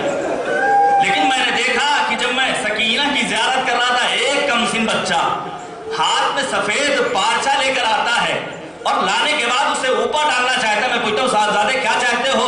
کہا میں اسے اوپر ڈالنا چاہتا ہوں۔ میں نے بڑھ کر سوال کیا ذرا یہ بتاؤ یہ سفید پارچہ کیوں؟ سیریا کے بچے تو اپنے ہاتھ میں کھلونے لے کر آتے ہیں، وہ بچہ گریہ کرتا جاتا ہے، آواز دیتا ہے، میری ماں نے مجھے بتایا ہے یہ حسین کی یتیمہ سکینہ جسے کفن نصیب نہ ہوا تھا، میں کفن لے کر آیا ہوں یتیمہ حسین کے لیے۔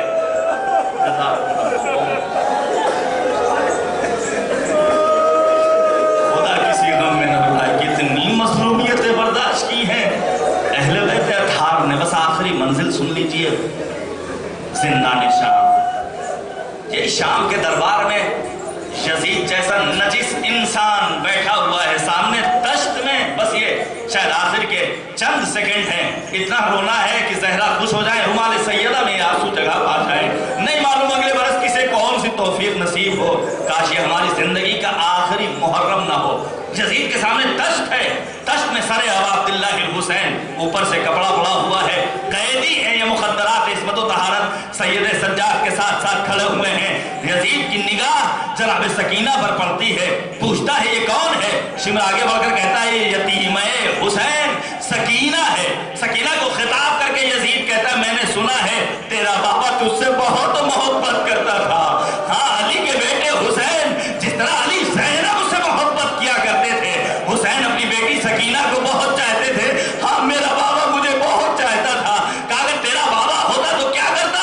میرے بابا ہوتے تو اپنے ہاتھ سے تازے خرمے کھلاتے۔ ارے ذرا کمسنی کا اندازہ کیجئے، ایک مرتبہ یزید کہتا ہے اس خان کے نیچے تازے خرمے ہیں، کیا تم کھاؤ گی؟ سکینہ نے حسرت بھری نگاہوں سے اپنے بھیا سید سجاد کو اشارہ کیا،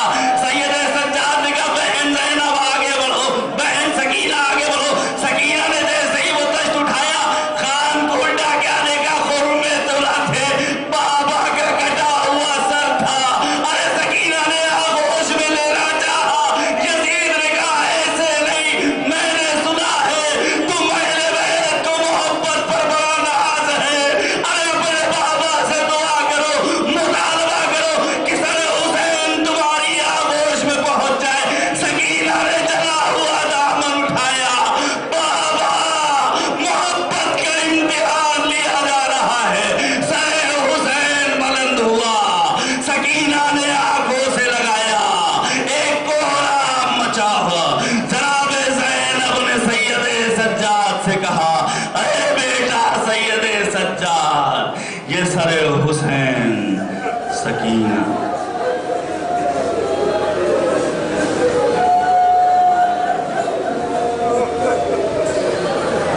وَسَيَعْلَمُ الَّذِينَ ظَلَمُوا أَيَّ مُنقَلَبٍ يَنقَلِبُونَ إِنَّا لِلَّهِ وَإِنَّا إِلَيْهِ راجعون۔ رضا بقضائه وتسليما لأمر إلهي لا معبود سواه۔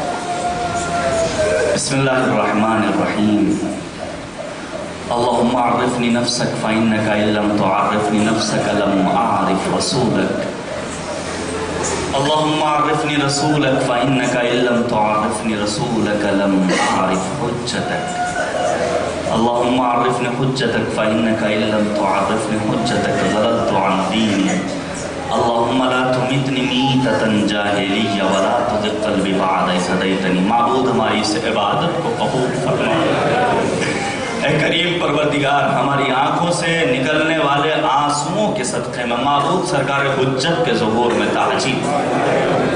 معبود وہ مومنین، وہ مومنات، وہ حسین کے عزادار جو مریض ہیں، ہاسپٹل میں زندگی بسر کر رہے ہیں، عزاداری کی نعمت سے محروم ہے، کریم پروردگار انہیں شفائے کامل و عاجل عنایت فرما۔ معبود تجھے واسطہ ہے محمد و آل محمد کا، ہمارے والدین اگر اس دنیا میں نہیں تو انہیں جوار رحمت میں جگہ عنایت فرما۔ اے کریم پروردگار، شب جمعہ ہے، ہم تیری بارگاہ میں دست سوال بلند کر کے دعا کرتے ہیں، معبود ہمارے گناہان صغیرہ و کبیرہ کی مغفرت فرما۔ معبود ہمیں کربلا کی زیارت سے مشرف فرما۔ معبود ہمیں اپنے وقت کے امام کو پہچاننے کی توفیق عنایت فرما۔ معبود ہمیں کربلا بولنے، کربلا سمجھنے، کربلا پڑھنے کی توفیق مرحمت فرما۔ اے کریم پروردگار، پرچم اسلام کو سربلند فرما، پرچم شرک و کفر و نفاق کو سرنگوں فرما، دشمنان اسلام کو نیست و نابود فرما۔ معبود تجھے واسطہ ہے عظمت شہداء کربلا کا، ہمارے وہ پاکستانی برادران جو ان دنوں قید و بند کی زندگی بسر کر رہے ہیں، جن کے لیے علماء گرفتاریاں دے رہے ہیں، معبود علماء کو سلامتی دے، ساتھ ہی ساتھ ان جوانوں کو ان کے گھروں تک واپس پہنچا دے۔ اے کریم پروردگار، جہاں کہیں بھی حسین کا فرش عزا بچھ رہا ہے، معبود حسینیوں کی حفاظت فرما۔ معبود تجھے واسطہ ہے محمد و آل محمد کا، اسلامی انقلاب کی حفاظت فرما۔ معبود اس انقلاب کو انقلاب امام زمانہ سے متصل کرتے ہیں۔ اے کریم پروردگار، فرزند زہرا رہبر انقلاب حضرت آیت اللہ العظمیٰ خامنئی اور مرجع عالی قدر حضرت آیت اللہ العظمیٰ سیستانی کا سایہ ہمارے سروں پر قائم ہوتا ہے۔ معبود دشمنان اسلام کو نیست و نابود فرما۔ اے کریم پروردگار، پرچم اسلام کو سربلند فرما، داعش جیسی تکفیری ٹولی کو نیست و نابود فرما۔ اے کریم پروردگار، ہمارے اعمال کو اس لائق بنا دے کہ امام ہمیں اپنے اعوان و انصار میں شمار کریں۔ ربنا تقبل منا انک انت السمیع الدعاء۔